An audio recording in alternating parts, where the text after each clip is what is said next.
Hello and welcome to a very special edition of Four Wheels Good, not least because this is my last show. The programme will be here next week, but they found somebody better looking, they said, to sit in the driver's seat.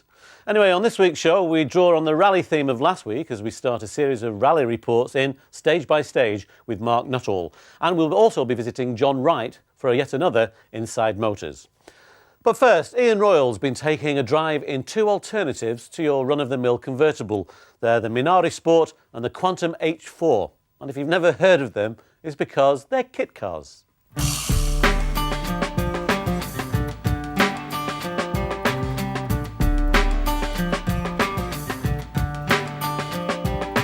So, you're in the market for a convertible. You've looked at a Mazda MX-5, the Escort convertible, and maybe the Rover MGF.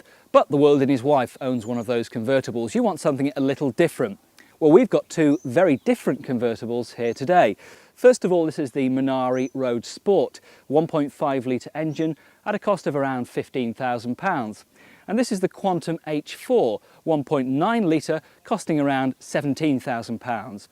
But what are these cars actually like to live with and to drive? Well, we'll find out today. The most important thing with the Minari is actually getting into it, and there's quite a knack. Easy with the hood down.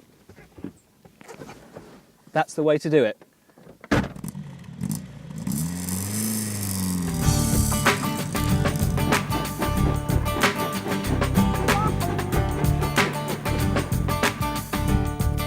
Now, there's no doubt that the Minari is the car that you can have most fun in. The driving position is pretty good, the steering wheel's very big, and that actually obscures the speedometer. And you can find yourself cruising along on the motorway without realising what sort of speed you're doing. You kind of have to look down under the steering wheel to see what speed you're actually doing. But apart from that, everything else is nice and compact in the car, and it has a nice feel to it.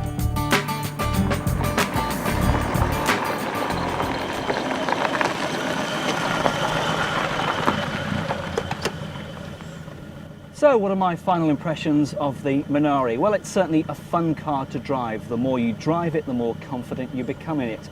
On the downside, the interior trim is very disappointing. There are bits that hang off which should fit more flushly in the car. But the biggest headache of all is actually getting in and out of the car. It's an absolute nightmare. And as for ladies in skirts, it's a complete no-go area. So if you like the Minari, you like fun driving it as well, get your order in quick. Now, Keith, you've got this Minari, you've also got a Quantum as well. What was the reason that you decided to go for two cars like this instead of the usual mass-produced two-seater roadsters? I think it's because of the individuality that the cars actually give you. It stands out a little bit from the crowd, but it's not too outlandish. So I think those are the reasons that really swayed me away from the likes of the MX-5 or the MGF. Now, we've just driven it and I've had great difficulty getting in and out of it, and some of the trim in our particular car, the blue one there, doesn't fit very well. Are those some of the things you have to expect with buying this sort of so-called kit car? I believe you do. You take it, it is an individual car, like I say. And yes, it isn't the most practical of cars. I don't believe they depreciate as quick as some of the mainstream cars. Okay, the MX-5 does tend to hold its value a little bit more, but it's fair to say that the Quantum has done exactly the same. But until we come to sell it, I don't know. What would you say then to somebody at the moment who's considering buying a two-seater roadster of this sort of size and shape, between £15,000–20,000? They may be looking at the MX-5, the MGF, maybe even the Z3 1.9. If they want individuality, I'd say go and buy a kit car. If you want to just blend into the crowd, go out and buy an MX-5 or your Z3. But I think these are far more fun, and at the end of the day, more in your pocket as well. We actually bought it, somebody had actually started to build it, and we bought it as a part finished kit, and then we had it finished at the factory, because obviously the standard's a lot higher than, I'm not actually a practically minded person that can go ahead and finish a car to this standard. So I went straight to Chameleon and they finished the car for me. What would you say the drawbacks, if any, that you found with this car? Like you say, not being mainstream, you do get things where maybe a little bit of trim comes loose, or you know, you might find something a little bit hanging off here and there. But if you're willing to just put those little bits back together, or take it back to the factory and say, look, you know, can you put this right for us? They're very obliging, and you know, you've got no problems at the end of the day.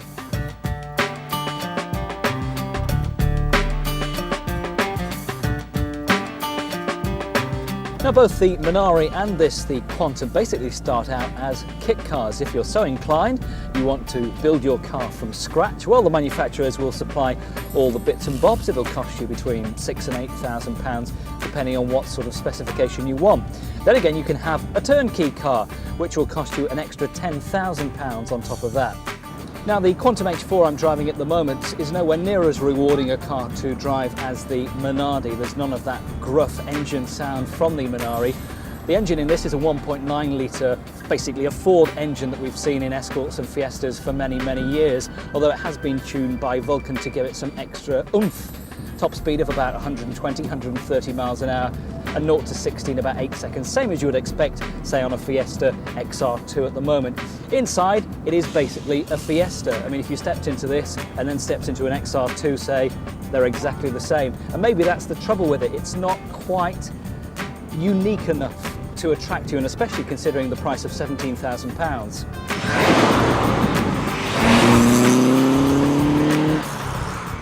Well, we've decided to come in out of the cold into the warm of this local pub now and have a quick chat with a couple of guys from Minari and Quantum. First of all, Sean and Mark.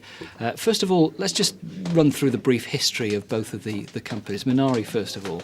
Well, Minari was started in 1989. Myself and my partner, after we finished engineering degrees at college, we wanted to design and build our own car. What about Quantum? We started some 11 years ago. We started by myself and my brother Harvey. We're both engineers by background. I'm a chemical engineer, he's a mechanical engineer. Now, you've both built kit cars for quite some time, and you now progressed on to the turnkey cars, and this is all due to the SVA. Perhaps you could just run through what the SVA is and why it's allowed you to build those turnkey cars. For a number of years, kit car companies have been building fully assembled cars. It's been a very grey area, in fact. It's something legislators have wanted to tidy up. And the way they've done that is with the SVA, single vehicle approval. Basically what this allows is anybody, any small company, to fully assemble a complete brand new vehicle instead of a very expensive and exhausting type approval process. Each individual vehicle is given a passive safety inspection. And that's at a cost of only £165. So each customer will have to pay £165 to get the car fully approved by the Department of Transport and on the road. And this gets them out of, or this gets you rather out of things like the crash testing, which is very expensive. It does make it easier for us, certainly. There are benefits for the customers, though, in that the car is actually inspected by a completely independent person. We do about 75% kit cars and about 25% turnkey cars.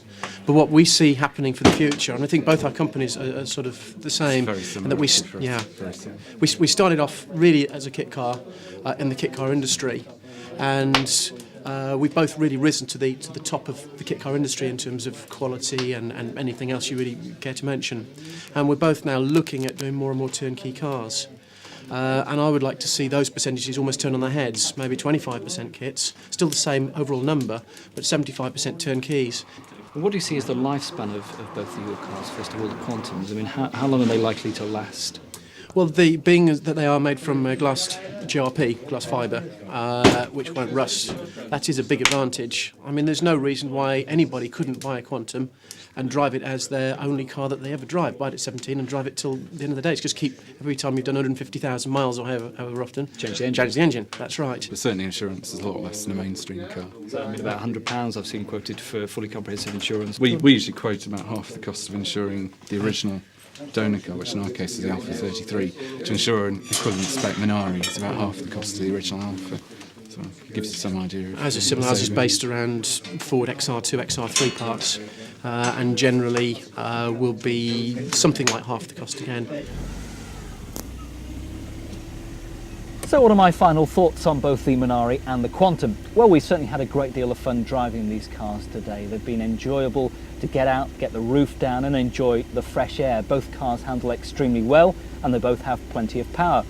My main concern about the cars, though, is the fact that spending £15,000 and having the sort of quality problems that both the cars suffer from, the sort of problems that, say, TVR and Lotus had a few years ago, are very annoying. But those problems are not enough to put me off buying one. And thanks to the Severn Valley Railway. They really do look the part, don't they? And if you want something other than your standard convertible, one of those may just be the car for you. That's it for part one. In part two, we go over to Norway with Mark Nutall in Stage by Stage, and John Wright does more with the inside of motors.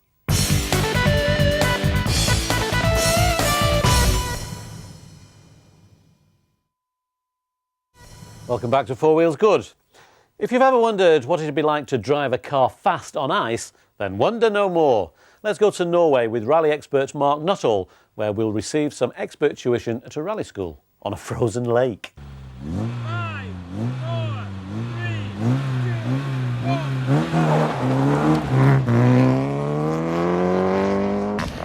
1. I'm Mark Nutall. I'm stood on Harwich docks at 5 o'clock in the morning with 5 other rally drivers. We're on our way to Norway. I'm going to get on that ferry and we're going to Rudberg in Norway to learn how to drive on ice. Driving on ice using spiked tyres in sub-zero temperatures is one man's idea of training would-be rallyists in the art of gravel driving. John Hogland's Winter Rally School was where I was going for lessons and to test my newly built rally car, along with 5 other drivers also on the course. After landing at Gothenburg in Sweden, we have driven our respective vehicles the 600 kilometres to Rudberg in Norway. And as the course started immediately, the first priority was to change the tyres over. I'm just going to explain a little bit about tyres to you. We've travelled over here on these tyres, which are the gravel tyres we would be using in the forest back home. We're going to swap to these, which have, as you can see, have got these spikes in, which give you grip on ice and snow on the lake and the lanes on which we will be driving. These things go into the rubber. As the rubber gets hot, they do get loose and start to come out, and also get worn down, as you can see. They go in. They stick out about 15 to 20 millimetres on a tyre this size. For a full Group A tyre, which the big Subarus and Toyotas, Mitsubishis use, the stud will come out about 20 to 30 millimetres.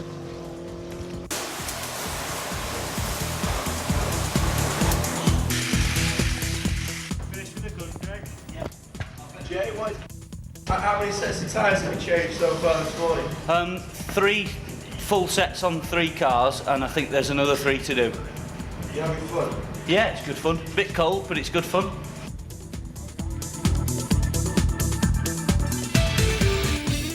At the beginning of the winter, when Norwegian lakes are frozen over in the sub-zero temperatures, which range from 0 to minus 30 degrees Fahrenheit, John Hogland is preparing to take students from all over the world for a week of rally driving tuition.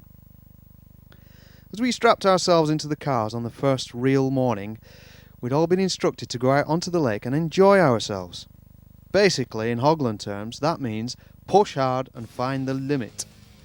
The limit is somewhere between being in and out of control. Fantastic! A licence to go out and be a loony. But what happens if you lose control? Someone had asked. The car will just crash into the soft snow at the side of the track and you'll be pulled out with the Nissan Patrol, was the reply. That sounded okay, but we'll talk to Gethin Jones about that later. The afternoon was to be spent with John instructing, as would day 2. The latter couple of days were to be out on real ice stages, due to be used on the forthcoming New Meadows Rally. That is, the Norwegian equivalent of Britain's RAC Rally. The lake didn't look like a lake at all. It looked more like a racetrack with snow on it. Although I was told there was half a metre of ice covering the 6-foot deep water, but I tried not to think about that. When the day ended, it was back to the hotel for more instruction, this time in the classroom. These were going to be long, hard days. The right things, and also the events sometimes, because we're doing it in the wrong way. It happens so many times and you know it. And it is that this bloody car needs to be finished before the rally, and it's hard work the last days before the rally is starting. Apples, pears, and it's very easy to work it for your stomach. No beer, eat pasta, drink cold tea. Yes. No biscuits. No. What about sex? Nuts and raisins. No, the rally driving is no good. That's a good thing. Yeah. Honestly, that's a good thing. Maybe we'll stay. Because I know this also for other sports. His trainer, he said he told him, I give you one advice we must try, and you take a girl out for a good night out and stay with her in the night before the match. We'll see, and that worked. That worked. So is it okay in between rallies as well when you're away with the boys? John had been a works rally driver for Skoda for 15 years and was responsible for much of the infamous pedigree of rallying success. He first got the idea for the ice school in 1989 when he and a friend were messing around practicing on a frozen lake. Where else could a car be pushed so hard with such little danger of being damaged? The seed was planted and he set up the school. Now, unless you book well in advance, the place would have taken up very quickly. Many top drivers have been instructed on these lakes, drivers including Alistair McRae, Mark Higgins, even touring car racer John Cleland. After the first morning thrash around, John started to show us how to drive in a different way, using techniques like left foot braking. This is simply a process of keeping your right foot planted on the accelerator and using your left foot to lightly touch the foot brake. This transfers the weight of the car to the front, putting more grip on the driving wheels and giving more turn-in. Earlier on in the day, John had given me a demonstration. In his hands, the car simply danced around the lake, and it made me realise there was a lot more to learn in the coming week. I can never make it. It always goes in the ruts. Right. If I could get it on the inside of the ruts, it would be still better, but it always goes in the ruts. Is it now time to drill the ruts and let water through? Yeah. Okay. On that, that's not so very warm now, but just on that place, it's that's good to have some water in there now. So we are drilling hole. Yeah. Water comes in. Yes. And overnight it freezes and it's solid like the floor again. Yeah. Good. Thanks, John. All right. Thank you. Driving on a frozen lake? I don't think so. I'll stick to scraping the stuff off the windscreen in winter. Anyway, master motor mechanic John Wright has once again been beavering away under bonnets. And so without further ado, here's Johnny.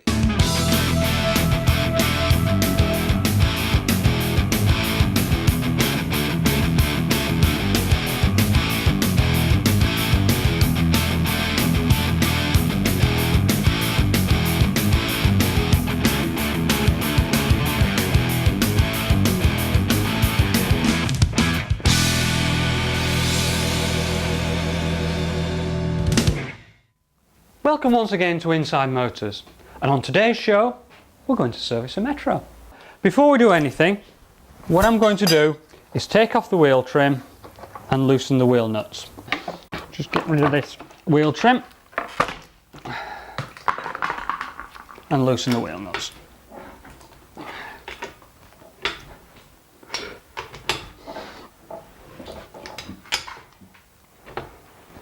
Quite important doing them at this stage because when you've got it up on axle stands, very hard to do this job.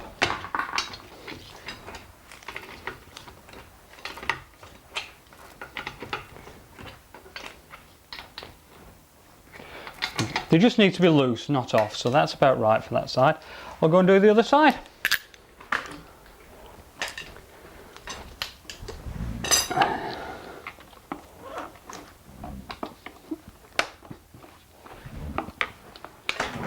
Right, now the jack wants positioning under something substantial under the car. I try not to use the engine and gearbox. I try and use a part of the car. I think in this instance I'm going to have to use the gearbox. Yeah, let's jack it up on the gearbox.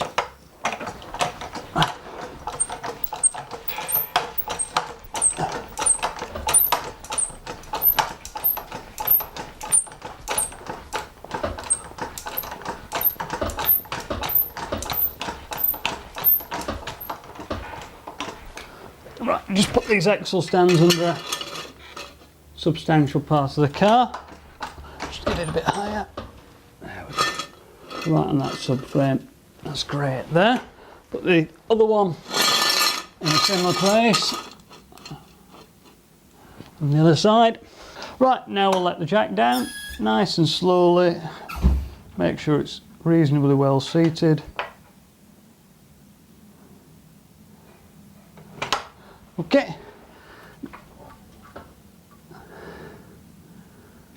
I think we'll just readjust the position a little bit of those axle stands.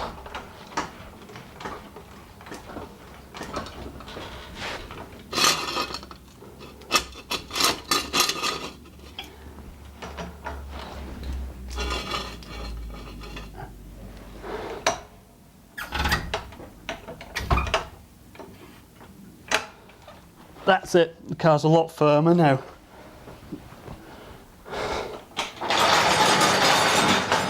Right, a major service for most cars comes in two parts. You check the things that make the car stop, the brakes, and you change the lubricant, the oil and the filters. And then there are some ancillary things that you check, the tension of the fan belt, the condition of the leads and that sort of thing. And all that's under the bonnet. Let's get on with it.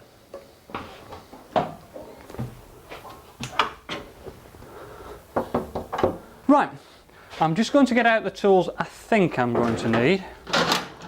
I think we'll need a Phillips screwdriver, and just for completeness I'll get a standard screwdriver out as well. Wrong drawer, we'll get some sockets out. Socket drive. I think I'll get the full socket bar out, and I'm going to need a plug spanner.